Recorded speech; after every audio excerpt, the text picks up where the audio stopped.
get back to Enes Kanter. He and Gordon Hayward reunited in Boston this season after playing together for 3 years in Utah. And on Tuesday, they worked out together, and Kanter left the gym with lofty expectations for Hayward. This is what he told NBC Sports Boston, quote, "I just actually played against him, and he looked amazing.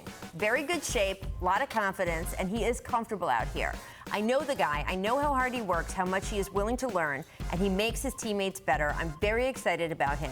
He should definitely be eyeing the All-Star game."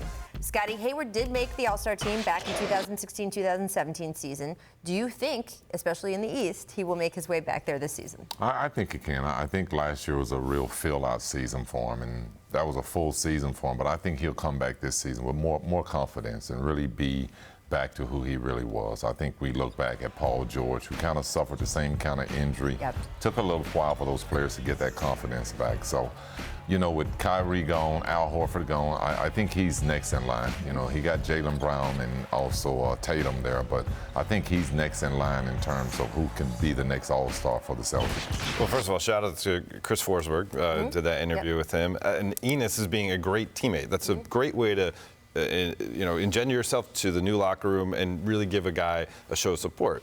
But I think you look at the pecking order. Kemba is number 1, Tatum's number 2, Brown or Hayward's probably number 3. And so I don't think he'll get enough touches to put up the numbers to be an All-Star. But what we saw from the last month of regular season last year was really encouraging, and maybe he can start to make up for the contract that the Celtics gave him, that obviously ever since that horrific injury in Cleveland has been, under question whether it's going to be a worthy deal. I mean, I got to say, to your point about him being a cheerleader, if you would like to feel better about yourself, have Enes Kanter be on your team, because we've seen this now everywhere he goes, right? He went to New York, and it was the best place in the world until they got rid of him. And then he went to Portland, and it was the best place in the world until, and then now he's in Boston, and everyone's amazing, that sort of thing. But I like that, right? If you're a teammate, you like that. I mean, he's a great teammate, and he brings the energy when he shows up. So, hey, whoever he's with, that's who he cheers for. There you go. Thanks for watching ESPN on YouTube. For more sports highlights and analysis, be sure to download the ESPN app.